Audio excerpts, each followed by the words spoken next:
மகுடம் நூல் என்று மன்னார் மறைமாவட்ட ஆயர் அவர்களினால் வெளியீடு செய்து வைக்கப்பட்டது. ஆணையூரான் கேராட் அவர்களினால் மரியன்னைக்கு மகுடம் என்னும் அன்னை மரியாள் பற்றி கவிதைகள் அடங்கிய நூல் மன்னார் மறைமாவட்ட ஆயர் பேரரசந்தை அந்தோணிப்பிள்ளை ஞான பிரகாசம் அவர்களினால் என்ற ஸ்டோரேஜ் கேட்ஸ் இயேசு ஆலயத்தில் வெளியீடு செய்து வைக்கப்பட்டது. இன்று இவ்வாலயத்தில் காலை மன்னார் ஆயர் தலைமையில் நடைபெற்ற திருப்பலியில் திருப்பீடத்தில் மரியன்னைக்கு மகுடம் நூல் வைக்கப்பட்டு திருப்பலியை தொடர்ந்து சுவிஸ் கத்தோலிக்க ஆன்மீக பணியகத்தின் இயக்குனர் ஜோர்ஜ் முரளிதரன் அறிமுக உரையை தொடர்ந்து நூல் ஆய்வுரையை எழுத்தாளர் செல்வம் அவர்கள் சிறப்புற நிகழ்த்தினார்கள். அன்னை மாதா பற்றி ஆரை கூறான். உலகை காத்து ரட்சிப்பவள் அன்னை மாதா. அன்பின் வடிவம் அன்னை மாதா. ஆற்றலின் வடிவம் அன்னை மாதா. இரக்கத்தின் வடிவம் அன்னை மாதா. ஈகையின் வடிவம் அன்னை மாதா. உண்மையின் வடிவம் அன்னை மாதா. ஊக்கத்தின் வடிவம் அன்னை மாதா. எண்ணில் இருப்பவள் அன்னை மாதா. ஏற்றம் தருபவள் அன்னை மாதா. ஒற்றுமையின் சின்னம் அன்னை மாதா. ஓங்கார உட்பொருள் அன்னை மாதா. அவசரம் ஆனவள் அன்னை மாதா. அன்னை மாதா பற்றி ஆணையுடன் 100க்கு மேற்பட்ட கவிதை தொகுப்பை தமிழில் அற்புதமாக எளிய நடையில் யாருமே அதை விளங்கிக் கொள்ளும் அளவுக்கு புரிந்து கொள்ளும் அளவுக்கு அதை எழுதியுள்ளார்.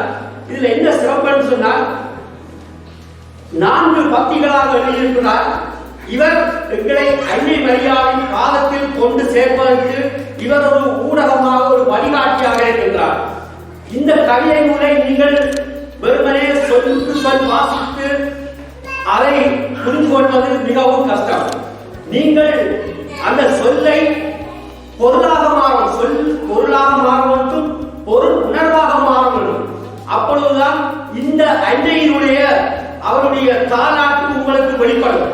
எனவே இந்த கவிதையை நீங்கள் சொல்லாக இல்லாமல் சொல் பொருளாகவும் பொருள் உணர்வாகவும் மாற்றி படிக்க வேண்டும். அப்பொழுது நீங்கள் அதன் பயனை அடைவீர்கள். அடுத்ததாக நான் இவருடைய கவிதை நூலை ஒரு சிறிய நேரத்தில் கிடைத்தது ஆய்வு செய்வதற்கு பார்த்தேன். அதில் தாயவள் என்னும் கன்னி, அடைக்கலமாக அருகில் வந்து நிற்பவள், அகத் தூய்மை செய்பவளே, வானாய் நிலைத்தவன் மாதா, அமைதி ஒளி, உலகம் முழுவதும் அம்மா அம்மா, அருள்முனை கூறுகின்றாள், கிருவை பெற்றவள், அடைக்கலை தாயே, நோக்கும் திசையெல்லாம் தாயே தாயே கண்டு உள்ளத்தில் அவளையே எண்ணி எண்ணி எண்ணிய கவலையால் இருக்கிறாள். ஏன்னு சொன்னால் எங்கு பார்த்தால் இப்படியான சொற்களால் நிறைந்திருந்தது என்னுடைய பார்வையில். அப்போது இந்த கவிதையை நாங்கள் பாடலாகவும் இசையமைக்கலாம்.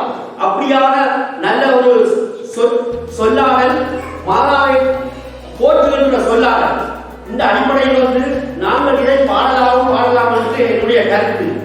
அடுத்தது என்னொரு கவிதையாக கேட்டார், நீ அன்னையை காண வேண்டுமா, அவள் வழி செல்ல வேண்டுமா, அதுக்கு ஒரு கவிதை எழுதியிருக்கிறார்.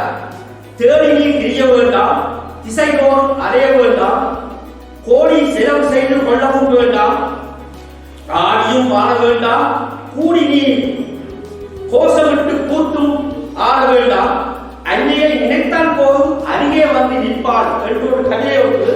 உண்மையில் சிறப்பான கவிதை. அன்னை உங்கள் அருகிலே இருக்கின்றால் நீங்கள் பார்க்கும் பார்வைகள் அன்னையை தொட வேண்டும். அந்த சாந்தமான உள்ளம் வேண்டும், பக்குவமான உள்ளம் வேண்டும். அப்பொழுது உங்கள் அருகில் அன்னை இருப்பாள் என்று அவர் கூறுகின்றார். ஒன்று தேவையில்லை, உண்மையான அன்பு போதும். அன்னையை நினைத்து கசிந்துருகினால் அவர் உங்களோடு இருப்பார் என்று அந்த கவிதைகள் வெளிப்படுத்துகின்றன. அடுத்ததாக இன்னொரு தலைப்பில் அமைதி என்னும் தலைப்பில் ஒரு கவிதை. பிரபஞ்சம் வாழ்வது மாயை, பிரபஞ்சம் வாழ்வது மாயை, பிறத்தது புரியாத நேர்மை, வருவதும் போவதும் இயற்கை, வாழ்வது என்பது செயற்கை. நில்லாத உலகத்தில் நீ நிலைத்து வாழ வேண்டும் என்றால் உனக்கு அமைதி பெறுவது. அந்த அமைதி எங்க கிடைக்கும்? பதவியிலா, மாளிகையிலா, பணத்திலா, எங்கு கிடையாது.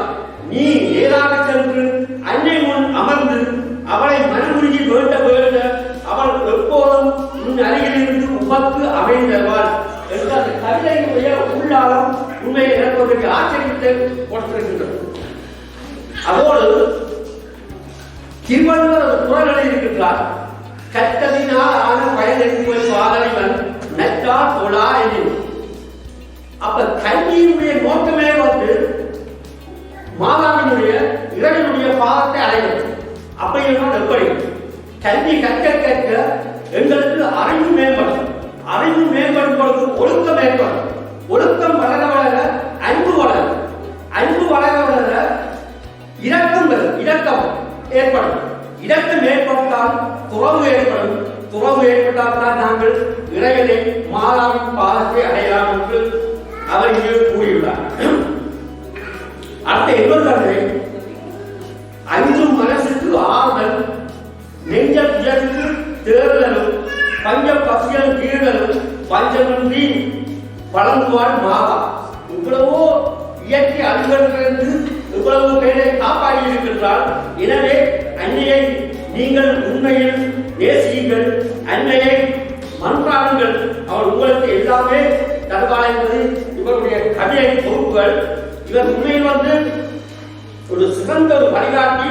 இந்த கவிதைகள் என்னன்னு சொன்னால் இன்னொரு ஆச்சரியம் என்னன்னு சொன்னால், இவ்வளவு கவிதைகள் இருக்கிறார்கள். சிலவர்கள் அரசியல் கவிதை, காதல் கவிதைகள், இப்படி பல. ஆனால் முதலில் அன்னைக்கு ஒரு கவிதை இதைத்தான் நான் கண்டுட்டேன். அதே வேளை என்னுடைய ஆயுடைய வாழ்க்கையை பார்த்தேன். அதை அவர் குறிப்பிட்டிருந்தால், தாலாட்டு யாருக்கு? பிள்ளைகளுக்கு தான் தாலாட்டு. ஆனா இவர் தாய்க்கு தாலாட்டு இருக்கின்றார். இதோட மிகவும் சிறப்பான ஒரு விடயம். உண்மையில் இதை எங்களுக்கு படிக்க எங்களுக்கு ஒரு ஆச்சரியம் ஏற்பட்டிருக்கிறது. எனவே இந்த நூலை நீங்கள் பெற்று இந்த கவிதைகளை நீங்கள் வாசித்து பொருளுணர்ந்து இதன்படி வாழ உங்களுக்கு உண்மையில் அவர் அழைக்கிறார். இவர் எங்களுக்கு எங்களுடைய பணியாளத்துக்கு, எங்களுடைய கத்தோலிக்க பணியாளத்துக்கு இவர் கிடைச்ச ஒரு பெரிய ஒரு சொத்து. இவர் மேலும் மேலும் இப்படியான கவிதைகளை எழுதி எங்களை ஆன்மீக வழியில் நடத்த வேண்டும் என்று நான் அன்புடன் வேண்டி நிற்கின்றேன். அதற்கு மரியன்னைக்கு மகுடம் நூல் ஆயர் அவர்களினால் வெளியீடு செய்யப்பட்டதுடன் ஆயர் அவர்கள் நூல் பற்றி சிறப்புரை நிகழ்த்தினார். அதனைத் தொடர்ந்து நூல் ஆசிரியர் ஆணையூரான் ஜெராட் அவர்களின் நன்றி உரையுடன் நிகழ்வு நிறைவு பெற்றது. நிகழ்வை தொடர்ந்து சூரிச் பணியகத்தின் மக்கள் உட்பட பல கத்தோலிக்க மக்கள் அன்னையின் கவிதை நூலை பெற்றுக்கொண்டார்கள். சகோதரனுடைய ஆழமான பக்தியும் ஒழுக்கமான விசுவாசத்தை வெளிக்கொணர வேண்டும் என்ற ஆவலும் தெரிகிறது. தாய்க்கு அன்பு கட்டி போகுமோ, தனது பிள்ளையை தான் மறப்பாளோ, தாய் மறந்தாலும் நான் மறவேனே என்று தயையுள்ள கடவுள் எங்களுக்கு சொல்லியிருக்கிறார். இந்த கடவுளை எங்களுக்கு தந்தவள் இந்த அன்னை மரியாள். இந்த மரியாளிடத்தை கையேந்தி நாங்கள் மன்றாடுகின்ற பொழுது ஒரு பொழுதும் வெறும் கையாய் திரும்பியதில்லை என்று நாங்கள் சொல்லிக்கிறோம். ஒரு பொழுதும் வெறும் கையாய் எங்களை விட மாட்டாள். அப்படிப்பட்டவள் தான் இந்த தாய். ஆகவே இந்த தாயை விசுவாச கண்ணோடு நல்ல முறையிலே இவர் எழுதி இந்த புத்தகத்திற்காக இவரை நெஞ்சார வாழ்த்துகிறோம். இவர் புத்தகங்களையும் எழுதியிருக்கிறார் என்று அவரோட உரையாடுவது சொன்னார். இந்த கவிதை புத்தகம் தான் 3வது புத்தகம் உண்டு. இந்த கவிதை உண்மையிலேயே தாயொருவள் தாங்கவில்லை எனில் தரணிபால் அடைத்திருமோ மனித குலம் என இவர் அந்த புத்தகத்திலே அடைக்கல தாய்க்கு தாராட்டி என்ற புத்தகத்திலே இதை சொற்தொடரை அவர் குறித்திருக்கின்றார். மிகவும் ஆழமான பொருள் நிறைந்தது ஒரு கவிதையின் தைரியமாக இருக்கின்றது. அன்பானவர்களே, இலக்கியம் வளர்ந்தது இலக்கணத்தில் அல்ல, இலக்கணம் பிறந்தது இலக்கியத்தில். இந்த சாமானிய வாழ்வின் வளர்ச்சியை குறித்தே இலக்கிய வரலாறுகள் இருக்கின்றன. அந்த அடிப்படையிலே எங்களுடைய சாதாரண விசுவாச உண்மையை அவர் இந்த இலக்கியத்திலே கொடுத்திருக்கின்றார். இலக்கியம் எங்களுடைய வாழ்வின் செயல்பாடு. இந்த இலக்கியங்கள் நிறைய வாழும்.